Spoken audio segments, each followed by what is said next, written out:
Dr. Thompson, why do you think restorative practices is necessary on our campuses?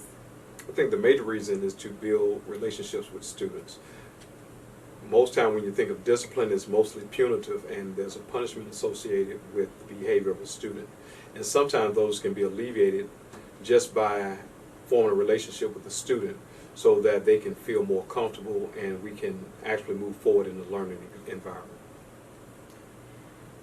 How has restorative practices, and what are some things we've implemented here at Broadmoor that through restorative practices that have been good for our students? One thing that we implemented this year was last year we had a very large number of people that were getting suspended because of minor infractions, dress code violations, tardies, things of that nature, not completing assignments in class, and we were given punitive measures to things that really did not affect the educational performance of a student.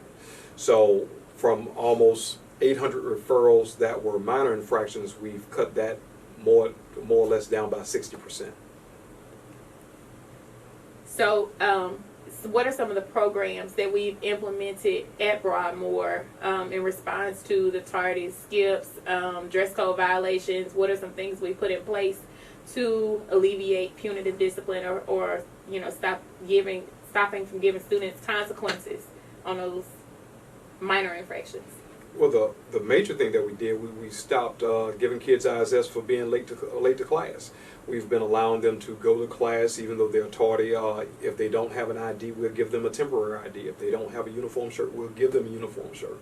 And that stops them from being away from the classroom and not being sent to ISS, something that might be a simple mistake that we have been punitive in the past. So now being restorative, saying that, hey, we'll go ahead and present you an ID or shirt and allow you to go to class and not miss class time.